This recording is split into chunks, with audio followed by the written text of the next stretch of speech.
हर हर महादेव दोस्तों, आप सभी का मेरे इस YouTube चैनल में हार्दिक स्वागत है। प्रदोष व्रत हर महीने की कृष्ण और शुक्ल पक्ष की त्रयोदशी तिथि को रखा जाता है। यह व्रत भगवान शिव और मां पार्वती के लिए समर्पित होता है और इस दिन उनके निमित्त व्रत किया जाता है। भगवान भोलेनाथ की कृपा से भक्त के जीवन से सभी परेशानियां दूर होती हैं और हमेशा ही घर में खुशहाली बनी रहती है।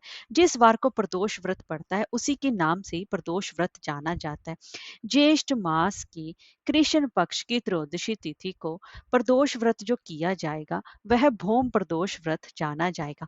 मंगलवार के दिन पड़ने के कारण इस दिन भगवान शिव और भगवान भोलेनाथ की विशेष रूप से पूजा उपासना की जाएगी और इसे बड़वा मंगलवार के नाम से भी जाना जाता है।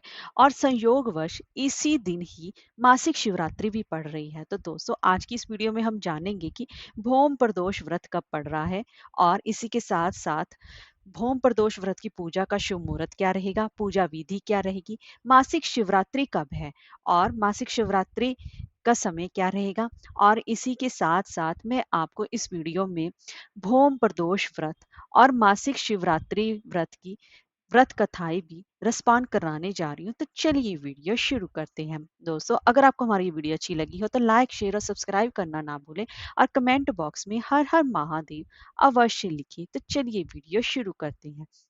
ज्येष्ठ मास की कृष्ण पक्ष की त्रयोदशी तिथि की शुरुआत 4 जून 2024 प्रातःकाल सुबह 12:18 पर प्रारंभ होगी और त्रयोदशी तिथि की समाप्ति 4 जून 2024 को रात को 10:01 पर होगी। तो प्रदोष व्रत हमेशा ही संध्या काल यानी कि प्रदोष काल, सूर्यास्त से 45 मिनट पहले 45 मिनट बाद के काल को प्रदोष काल कहा जाता है। इसीलिए यह प्रदोष व्रत 4 जून को रखा जाएगा, जिसे कि भौम प्रदोष के नाम से जाना जाएगा। अब जान लेते हैं कि प्रदोष काल की पूजा का समय क्या रहेगा। पूजा का मुहूर्त का समय रहेगा 4 जून की रात को 7:16 से लेकर रात के ही 9:18 तक रहेगा। 2 घंटे 1 मिनट का समय रहेगा और इस दिन स्वार्थ सिद्ध योग भी बन रहा है और स्वार्थ सिद्ध योग का निर्माण होगा, जो कि 4 जून देर रात 10:35 से हो रहा है और उसके बाद ये अगले दिन तक रहेगा। इस योग में भगवान शिव की पूजा उपासना करने से भक्त की सभी मनोकामनाएं पूर्ण होती हैं और अक्षय फलों की भी प्राप्ति होती है। अब जान लेते हैं पूजा विधि के बारे में। प्रदोष व्रत के दिन सुबह ब्रह्म मुहूर्त में उठें और उसके बाद गंगा जल मिले युक्त पानी से स्नान करें और उसके बाद आपके घर में अगर आप पूजा करना चाहें तो घर पर भी कर सकते हैं। तो सुबह आपको अपने घर में एक लकड़ी के पाटे पर भगवान शिव की प्रतिमा या उनकी शिवलिंग को स्थापित करके उनकी पूजा उपासना करें और प्रदोष व्रत की भौम प्रदोष व्रत का संकल्प लें। और भौम प्रदोष व्रत जो कि इस दिन मंगलवार भी पड़ रहा है, तो इसी वजह से इस दिन बड़वा मंगलवार मनाया जाएगा और भौम प्रदोष व्रत पर ही मासिक शिवरात्रि भी मनाई जाएगी, जिसकी वजह से इस दिन का महत्व सबसे ज्यादा बढ़ गया है। तो इस 4 जून को 3 चीजें मनाई जाएंगी। एक भौम प्रदोष व्रत मनाया जाएगा, एक मासिक शिवरात्रि मनाई जाएगी और इसी के साथ-साथ इस दिन बड़वा मंगलवार भी मनाया जाएगा। इसी वजह से इस दिन का सबसे ज़्यादा खास महत्व हो गया है। व्रत का संकल्प लेने के बाद पूरा दिन भगवान शिव के मंत्रों का जाप करते रहें।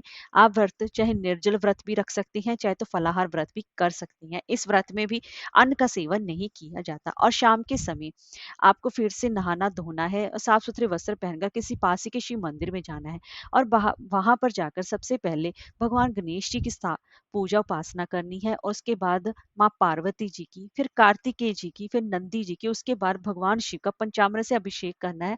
आप चाहे तो रुद्राभिषेक या फिर अभिषेक भी कर सकते हैं।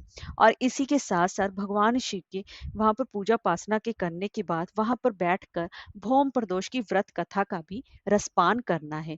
और उसी के साथ साथ आपको भगवान शिव को सफेद मिठाई का भोग अवश्य लगाएं और उसके बाद सब यह प्रसाद सभी जनों में भी आपको अवश्य ही बांटना चाहिए, तभी इस प्रदोष व्रत की पूर्ण फल की प्राप्ति हो पाती है। तो दोस्तों, इस दिन यह व्रत भूम प्रदोष व्रत किया जाएगा। अब जान लेते हैं कि मासिक शिवरात्रि का क्या समय रहेगा। मासिक शिवरात्रि की जो ज्येष्ठ मास के कृष्ण पक्ष की चतुर्दशी तिथि को मासिक शिवरात्रि मनाई जाती है, जो कि 4 जून की रात को 10:01 से प्रारंभ होगी और 5 जून 2024 को सुबह 7:54 तक रहेगी। तो ऐसे में यह व्रत जो शाम के सॉरी शाम के 7:54 तक रहेगी। तो जो शिवरात्रि की पूजा है, वो हमेशा ही निशित काल में की जाती है। तो उसकी शिवरात्रि की पूजा का समय रहेगा, वो भी 4 जून को ही मनाई जाएगी। तो शिवरात्रि की पूजा का समय रात को 11:59 से लेकर प्रातः काल के 12:40 तक रहेगा। उस दौरान भगवान शिव की पूजा उपासना करना बेहद ही शुभ फलदायी माना जाएगा। इसी से ये मासिक शिवरात्रि मनाई जाएगी। तो इसी से इस दिन का महत्व सबसे ज्यादा बढ़ गया है। और इस दिन भूम प्रदोष व्रत भी है। तो जिसकी वजह से इस दिन एक खास महाउपाय जो कि आपको कर्जों से मुक्ति दिलाएगा। अगर आप पर कर्जे दिन ब दिन चढ़ते ही जा रहे हैं, आप पर कर्जों का भार बढ़ गया है, तो भूम प्रदोष व्रत के दिन आपको किसी जरूरतमंद को लाल रंग के वस्त्र या लाल फल का जरूर दान करना चाहिए। ऐसा करने से हनुमान जी की विशेष कृपा की प्राप्ति होती है और कर्ज से मुक्ति भी मिलती है। इसीलिए इस दिन आपको कर्ज से मुक्ति के लिए ये विशेष खास महा उपाय करना चाहिए। अब मैं आपको भौम प्रदोष व्रत और मासिक शिवरात्रि की व्रत कथा का रसपान करा रही हूँ। सबसे पहले भौम प्रदोष व्रत की कथा। एक नगर में एक वृद्धा रहती थी। उसका एक ही पुत्र था। वृद्धा की हनुमान जी पर गहरी आस्था थी। वह प्रत्येक मंगलवार को नियम पूर्वक व्रत रखकर हनुमान जी की आराधना करती थी। एक बार हनुमान जी ने उसकी श्रद्धा की परीक्षा लेने की सोची। हनुमान जी साधु का वेश धारण कर वृद्धा के घर पर गए और पुकारने लगे, है कोई हनुमान भक्त जो हमारी इच्छा को पूर्ण करे। पुकार सुनकर वृद्धा बाहर आई और बोली, आज्ञा महाराज। हनुमान जी वेशधारी साधु बोले, मैं भूखा हूँ, भोजन करूंगा, तू थोड़ी जमीन लीप दे। वृद्धा दुविधा में पड़ गई, अंत हाथ जोड़कर बोली, महाराज, लीपने और मिट्टी खोदने के अतिरिक्त आप कोई दूसरी आज्ञा दे, मैं अवश्य ही पूर्ण करूंगी। साधु ने 3 बार प्रतिज्ञा करने के बाद कहा, तू अपने बेटे को बुला, मैं उसकी पीठ पर आग जलाकर भोजन बनाऊंगा। ये सुनकर वृद्धा घबरा गई, परंतु वह प्रतिज्ञाबद्ध थी। उसने अपने पुत्र को बुलाकर साधु के सुपुर्द कर दिया। वेशधारी साधु हनुमान जी ने वृद्धा के हाथों से ही उसके पुत्र को पेट के बल लिटवाया और उसकी पीठ पर आग जलवाई। आग जलाकर दुखी मन से वृद्धा अपने घर में चली गई। इधर भोजन बनाकर साधु ने वृद्धा को बुलाकर कहा, तुम अपने पुत्र को पुकारो ताकि वह भी आकर भोग लगा ले। इस पर वृद्धा बोली, उसका नाम लेकर मुझे और कष्ट ना पहुंचाए। लेकिन जब साधु महाराज नहीं माने, तो वृद्धा ने अपने पुत्र को आवाज लगाई। अपने पुत्र को जीवित देखकर वृद्धा को बहुत ही ज्यादा आश्चर्य हुआ और वह साधु महाराज के चरणों में गिर पड़ी। हनुमान जी ने अपने वास्तविक रूप में प्रकट हुए और वृद्धा को भक्ति का आशीर्वाद दिया। हे हनुमान जी, जैसे आपने इस वृद्धा पर कृपा करी, वैसे ही सभी पर अपनी कृपा दृष्टि बनाए रखना। अब मैं आपको मासिक शिवरात्रि की व्रत कथा का रसपान करा रही हूँ। पुरानी कथाओं के अनुसार पूर्व काल में चित्रभानु नाम का एक शिकारी था। जानवरों की हत्या करके वह अपने परिवार को हमें पालता था। उस पर एक साहूकार का कर्ज था, लेकिन उसका ऋण समय पर ना चुका सका। क्रोधित साहूकार ने शिकारी को शिव मठ में बंदी बना लिया। संयोग से उस दिन शिवरात्रि थी। शिकारी ध्यान मग्न होकर शिव संबंधी सभी धार्मिक बातें सुनता रहा। चतुर्दशी को उसने शिवरात्रि की व्रत कथा भी सुनी। शाम होते ही साहूकार ने उसे अपने पास बुलाया और ऋण चुकाने के विषय में बात की। शिकारी अगले दिन सारा ऋण लौटा देने का वचन देकर बंधन से छूट गया। अपनी दिनचर्या की भांति वह जंगल में शिकार के लिए निकला, लेकिन दिन भर बंदी गृह में रहने के कारण वह भूख प्यास से व्याकुल था। शिकार खेलता हुआ बहुत दूर निकल गया। जब अंधकार हो गया तो उसने विचार किया कि रात जंगल में ही बितानी पड़ेगी। वह एक वन के तालाब के किनारे एक बेल के पेड़ पर चढ़कर रात बीतने का इंतजार करने लगा। बेल वृक्ष के नीचे शिवलिंग था, जो कि बिल पत्रों से ढका हुआ था। शिकारी को उसके बात का पता न चला। पड़ाव बनाते समय उसने जो टहनियां तोड़ी, वह संयोग से शिवलिंग पर गिरती चली गई। इस प्रकार दिन भर भूखे प्यासे शिकारी का व्रत भी हो गया और शिवलिंग पर बिल पत्थर भी चढ़ गई। एक पहर रात्रि बीत जाने पर एक गर्भिणी हिरनी तालाब पर पानी पीने पहुंची।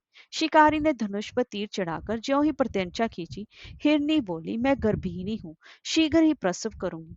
तुम एक साथ 2 जीवों की हत्या करोगे, जो कि ठीक नहीं है। मैं बच्चे को जन्म देकर शीघ्र ही तुम्हारे समक्ष प्रस्तुत हो जाऊंगी, तब तुम मार लेना। शिकारी ने प्रत्यंचा ढीली कर दी और हिरनी जंगली पहाड़ियों में लुप्त हो गई।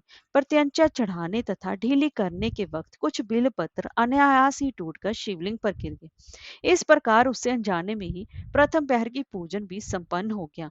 कुछ ही देर बाद एक और हिरनी उधर से निकली। शिकारी की प्रसन्नता का ठिकाना ना रहा। समीप आने पर उसने धनुष पर बाण चढ़ाया। तब उसे देख हिरनी ने विनम्रता पूर्वक निवेदन किया, हे शिकारी, मैं थोड़ी देर के पहले ही ऋतु से निर्वित हूँ, कामातुर विरहिणी हूँ, अपने प्रिय की खोज में भटक रही हूँ। मैं अपने पति से मिलकर शीघ्र ही तुम्हारे पास आ जाऊंगी। शिकारी ने उसे भी जाने दिया। 2 बार शिकार को खोकर उसका माथा ठनका। वह चिंता में पड़ गया। रात्रि का आखिरी पहर बीत रहा था। इस पर भी धनुष से लगकर कुछ बेल पत्थर शिवलिंग पर जा गिरी तथा दूसरे प्रहर की पूजन भी संपन्न हो गई। तभी एक अन्य हिरनी अपने बच्चों के साथ उधर से निकली। शिकारी के लिए यह स्वर्णिम अवसर था। उसने धनुष पर तीर चढ़ाने में देर नहीं लगाई। वह तीर छोड़ने ही वाला था कि हिरनी बोली, हे शिकारी, मैं इन बच्चों को उनके पिता के हवाले करके लौट आऊंगी। इस समय तुम मुझे मत मारो। शिकारी हंसा और बोला, सामने आए शिकार को छोड़ दूं, मैं ऐसा मूर्ख नहीं। इससे पहले मैं 2 बार अपना शिकार खो चुका हूँ। मेरे बच्चे भूख प्यासे व्यग्र हो रहे होंगे। उत्तर में हिरनी ने फिर कहा, जैसे तुम्हें अपने बच्चों की ममता सता रही है, ठीक वैसे ही मुझे भी। हे शिकारी, मेरा विश्वास करो, मैं इन्हें इनके पिता के पास छोड़कर तुरंत ही लौटने की प्रतिज्ञा करती हूँ। हिरनी का दुख भरा स्वर सुनकर शिकारी को उस पर दया आ गई। उसने उस मृगी को भी जाने दिया। शिकार के अभाव में तथा भूख प्यासे व्याकुल शिकारी अनजाने में ही बेल वृक्ष पर बैठा बेल पत्थर तोड़ तोड़ कर नीचे फेंकता जा रहा था। पांव फटने को हुई तो एक हृष्ट पुष्ट मृग उसी रास्ते पर आया। शिकारी ने सोच लिया कि इसका शिकार तो मैं अवश्य ही करूंगा। शिकारी की तनी प्रत्यंचा देखकर मृग विनीत स्वर में बोला कि हे शिकारी, यदि तुमने मुझसे पूर्व में आने वाले 3 मृगियों तथा छोटे छोटे बच्चों को मार डाला है, तो मुझे भी मारने में विलंब ना करो, ताकि मुझे उनके वियोग में एक क्षण भी दुख ना सहना पड़े। मैं उन हिरनियों का पति हूँ। यदि तुमने उन्हें जीवन दान दिया है, तो मुझे भी कुछ क्षण का जीवन देने की कृपा करो। मैं उनसे मिलकर तुम्हारे समक्ष उपस्थित हो जाऊंगा। मृग की बात सुनते ही शिकारी के सामने पूरी रात का घटना चक्कर घूम गया। उसने सारी कथा मृग को सुना दी। तब मृग ने कहा, मेरी तीनों पत्नियां जिस प्रकार प्रतिज्ञाबद्ध होकर गई हैं, मेरी मृत्यु से अपने धर्म का पालन नहीं कर पाएंगी। अंततः तुमने उन्हें विश्वास पात्र मानकर छोड़ा है, तो वैसे ही मुझे भी जाने दो। मैं उन सबके साथ तुम्हारे सामने शीघ्र ही उपस्थित होता हूँ। शिकारी ने भी उसे जाने दिया। इस प्रकार सुबह हुआ। उपवास, रात्रि जागरण तथा शिवलिंग पर बेलपत्र चढ़ने से अनजाने में ही शिवरात्रि की पूजा पूर्ण हो गई। पर अनजाने में की हुई पूजन का परिणाम उसे तत्काल मिला। शिकारी का हिंसक हृदय निर्मल हो गया। उसमें भगवत शक्ति का वास हो गया। थोड़ी देर बाद वह मृग सपरिवार शिकारी के समक्ष उपस्थित हो गया, ताकि वो उनका शिकार कर सके। किंतु जंगली पशुओं की ऐसी सत्यता, सात्विकता व सामूहिक प्रेम भावना देखकर शिकारी को बड़ी ही गलानी हुई। उसने मृग परिवार को जीवन दान दे दिया। अनजाने में ही शिवरात्रि के व्रत का पालन करने पर भी शिकारी को मोक्ष की प्राप्ति हुई। जब मृत्यु काल में यमदूत उसके जीव को ले जाने के लिए आए, तो शिव गणों ने उन्हें वापस भेज दिया तथा शिकारी को भी शिवलोक ले गए। शिव जी की कृपा से ही अपने इस जन्म में राजा चित्रभानु अपने पिछले जन्म को याद रख पाए तथा महाशिवरात्रि के महत्व को जानकर उसका अगले जन्म में भी पालन कर पाए। हरे कृष्णा, राधे राधे, हर हर महादेव।